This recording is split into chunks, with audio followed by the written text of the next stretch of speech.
हजरत इब्राहीम अलैहिस्सलाम के पिता आजर एक कट्टर मूर्ति पूजक थे। वह स्वयं मूर्तियां बनाते और उनकी पूजा करते थे। एक दिन हजरत इब्राहीम अलैहिस्सलाम के पिता आजर ने जवान इब्राहीम को बुलाकर कहा, बेटा इब्राहीम, इन मूर्तियों को बाजार में ले जाकर बेच आओ। उस समय युवा हजरत इब्राहीम अलैहिस्सलाम को नबुव्वत प्राप्त नहीं हुई थी।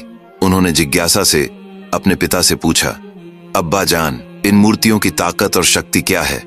बेटे के मुंह से ऐसा सुनकर पिता आजर ने कहा, इन मूर्तियों की ताकत और शक्ति यह है कि इन मूर्तियों ने आसमान, जमीन और सारा संसार बनाया है, यहाँ तक कि हमें भी। ये मूर्तियां हमारे भगवान हैं, इसलिए हमें इनकी उपासना और प्रार्थना करनी चाहिए। ऐसा कहकर आजर ने उन मूर्तियों को एक टोकरी में रखकर इब्राहीम अलैहिस्सलाम के सिर पर रख दिया। इसके बाद हजरत इब्राहीम अलैहिस्सलाम अपने सिर पर उन मूर्तियों को लेकर बाजार की ओर निकल पड़े। रास्ते में उनका पेशाब करने का मन हुआ तो उन्होंने टोकरी को सिर से उतारकर सड़क के किनारे रख दिया और पेशाब करने चले गए। कुछ देर बाद लौटकर उन्होंने देखा कि मूर्तियों के शरीर पानी से गीले हो गए थे।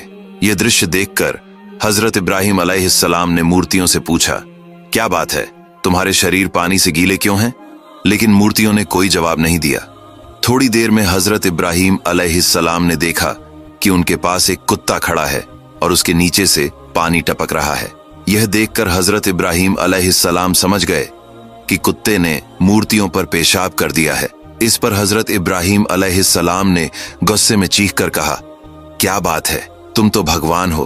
तुमने यह सुंदर आसमान व जमीन सब कुछ बनाया है, इंसानों को बनाया है, तो फिर तुम इस मामूली कुत्ते से अपना बचाव क्यों नहीं कर सके?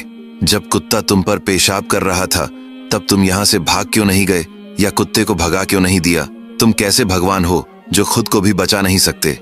यह कहकर हजरत इब्राहीम अलैहिस्सलाम गुस्से में मूर्तियों की टोकरी को उठाकर नदी में ले गए और मूर्तियों को पानी में डुबोकर उन्हें नहलाया। बाद में उन्होंने मूर्तियों को एक लाइन में खड़ा किया और कहा, अगर तुम वास्तव में भगवान हो तो यहाँ से बाजार तक पैदल चलकर जाओ, मैं आगे चलूंगा और तुम पीछे पीछे आओगे। यह कहकर हजरत इब्राहीम अलैहिस्सलाम चलने लगे। लेकिन कुछ कदम चलने के बाद जब उन्होंने पीछे मुड़कर देखा तो मूर्तियां वहीं अपनी जगह खड़ी थीं। तब हजरत इब्राहीम अलैहिस्सलाम और भी गुस्से में आकर बोले, तुम किस चीज के भगवान हो? तुमने इतने सुंदर इंसान बनाए हैं, जमीन बनाई है, आसमान बनाया है, तो फिर तुम खुद चल भी नहीं सकते? मैं तुम्हें भगवान कतई नहीं मान सकता। इसके बाद उन्होंने एक रस्सी निकाली और सभी मूर्तियों की कमर में रस्सी बांध दी। रस्सी का एक किनारा अपने हाथ में पकड़ा और मूर्तियों को घसीटते हुए बाजार की ओर ले जाने लगे। काफी समय के बाद जब वह बाजार पहुंचे तो देखा कि मूर्तियों की हालत बहुत बुरी हो चुकी है। किसी का हाथ टूटा था, किसी का पैर और किसी का सिर।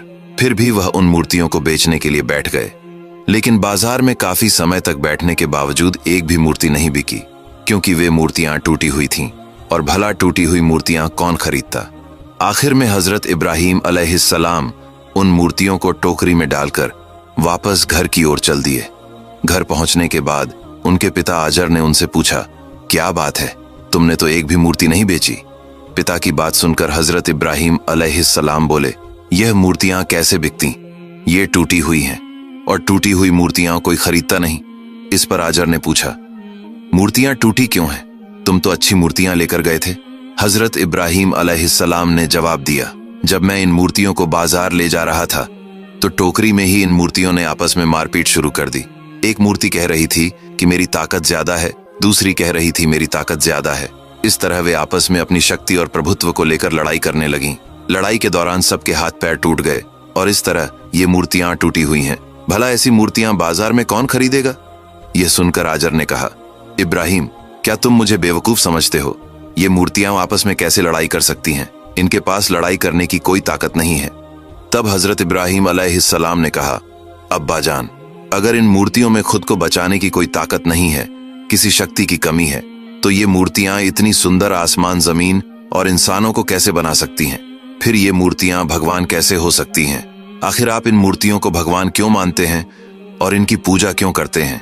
हजरत इब्राहीम अलैहिस्सलाम का यह तर्क सुनकर आजर कोई जवाब नहीं दे सके और वहां से चुपचाप चले गए।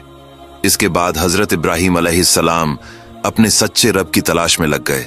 कौन है जिसने इतनी सुंदर दुनिया बनाई, कितनी खूबसूरती से इंसान को बनाया उस सुंदर सृष्टि के सृजनहार को खोजने के लिए हजरत इब्राहीम अलैहिस्सलाम बेचैन हो गए। एक दिन हजरत इब्राहीम अलैहिस्सलाम के पास गांव के लोग आए और कहा, इब्राहीम, हमारे गांव में एक बहुत बड़ा मेला लगा है।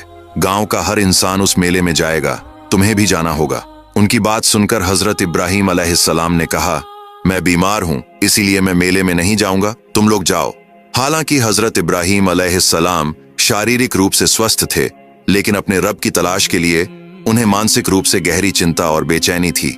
गांव वालों ने कहा, ठीक है इब्राहीम, जब तुम मेले में नहीं जाओगे तो हमारे इन मूर्तियों के घर की रखवाली करो। हम मेला खत्म करके 3 दिन बाद लौटेंगे। इन 3 दिनों में कोई चोर हमारी मूर्तियों को चुरा न ले जाए, इसलिए तुम इसकी देखभाल करना। यह कहकर गांव के सभी लोग मेले में चले गए।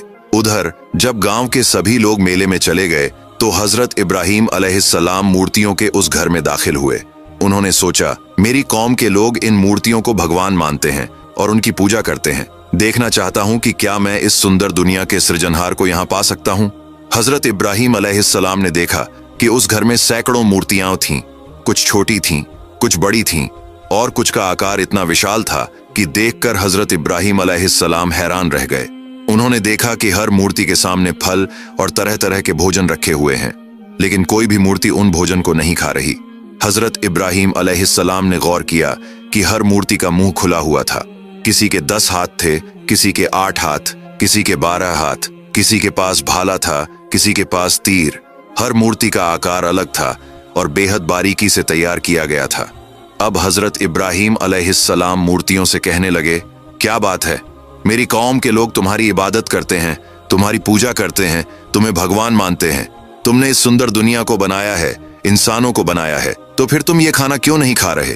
तुम्हारे सामने इतने तरह तरह के व्यंजन रखे हुए हैं, इन्हें खाओ। हजरत इब्राहीम अलैहिस्सलाम बार बार उन मूर्तियों से यही कहते रहे और उनके हाथ से थालियां उठाकर मूर्तियों के मुंह के पास लेकर गए। उन्होंने कहा, खाओ, लेकिन कोई भी मूर्ति नहीं खा पाई। फिर हजरत इब्राहीम अलैहिस्सलाम गुस्से में बोले, तुम किस तरह के भगवान हो? तुमने इस सुंदर दुनिया को कैसे बनाया? तुम खुद से हिल भी नहीं सकते। तुम्हें तो इंसान बनाता है, तो फिर तुम इंसानों के भगवान कैसे हो सकते हो? तुम्हारे सामने इतने सुंदर व्यंजन रखे हैं जिन्हें उठाकर मुंह में डालने की ताकत भी तुम में नहीं है, और यह दुनिया तुमने बनाई, इसे मैं कतई नहीं मानता। यह कहकर हजरत इब्राहीम अलैहिस्सलाम ने एक कुल्हाड़ी उठाई और मूर्तियों को तोड़ना शुरू कर दिया।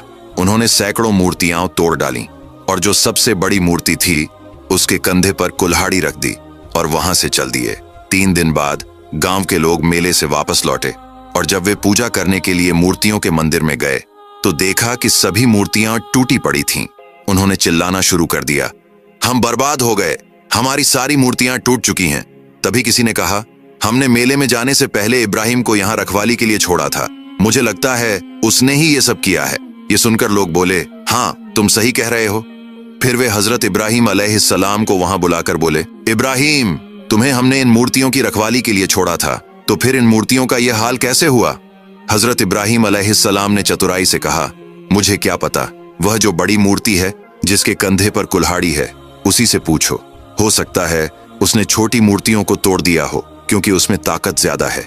हजरत इब्राहीम अलैहिस्सलाम की बात सुनकर लोग बोले, इब्राहीम, क्या तुम हमें बेवकूफ बना रहे हो? ये मूर्ति दूसरी मूर्तियों को कैसे तोड़ सकती है? इसमें तो कोई ताकत ही नहीं है, इसका अस्तित्व भी तो हमने ही बनाया है। ये सुनकर हजरत इब्राहीम अलैहिस्सलाम बोले, अगर इस मूर्ति में खुद की भी कोई ताकत नहीं है तो यह मूर्ति तुम्हारा भगवान कैसे हो सकती है? जिसे तुमने खुद बनाया है उसकी पूजा क्यों करते हो? उस बड़ी मूर्ति के शरीर पर अगर एक मक्खी भी बैठे तो वह मक्खी को भगा भी नहीं सकती। इस तरह की मूर्ति तुम्हारा भगवान कतई नहीं हो सकती। इब्राहीम अलैहिस्सलाम के मुंह से ऐसी बात सुनकर गांव के लोगों को समझने में देर नहीं लगी कि इन मूर्तियों को इब्राहीम ने तोड़ा है। लेकिन इब्राहीम अलैहिस्सलाम की इस तरह की दलील सुनकर गांव वालों के सिर झुक गए। वे चुप होकर वहां से चले गए। फिर एक रात इब्राहीम अलैहिस्सलाम ने देखा कि आसमान में बड़े बड़े तारे दिख रहे हैं। तब इब्राहीम अलैहिस्सलाम ने कहा, आसमान में इतने खूबसूरत बड़े बड़े तारे हैं, निश्चित ही ये तारे ही मेरे रब होंगे। थोड़ी देर बाद उन्होंने देखा कि तारों के पास एक बड़ा और शानदार चांद है। तब उन्होंने कहा, तारों से यह चांद बड़ा है, इसलिए निश्चित ही यह चांद मेरा रब होगा। अगले दिन सुबह सवेरे वही तारे और चांद सब अस्त हो गए।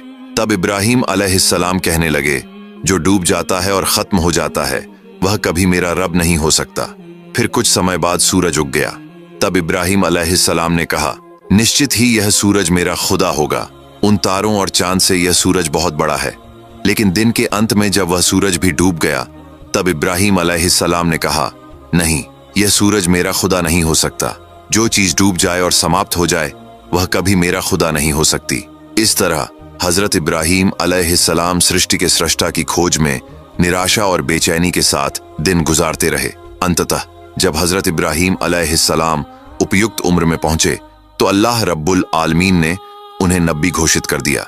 फरिश्ता जिब्राइल अलैहिस्सलाम के माध्यम से उन्हें यह संदेश दिया गया, हे इब्राहिम, तुम अल्लाह ताला के नबी और पैगंबर हो। तुम जिस सच्चे धर्म और सच्चे दीन की तलाश कर रहे हो, अल्लाह रब्बुल आलमीन ने वह सच्चा दीन तुम्हें दिया है, और वही महान अल्लाह रब्बुल आलमीन इस धरती के सृष्टा हैं। इतनी खूबसूरत धरती और इंसानों को अल्लाह रब्बुल आलमीन ने ही बनाया है। इसलिए अल्लाह रब्बुल आलमीन के इस दीन को प्रचारित करने की जिम्मेदारी तुम्हें दी गई है। अल्लाह रब्बुल आलमीन ने तुम्हें नबी घोषित कर दिया है। तो प्रिय दर्शकों, यही था हमारा आज का यह वीडियो। कैसा लगा हमें कमेंट करके जरूर बताएं। तो आज के लिए इतना ही। आप खुश रहें, स्वस्थ रहें। अल्लाह हाफिज।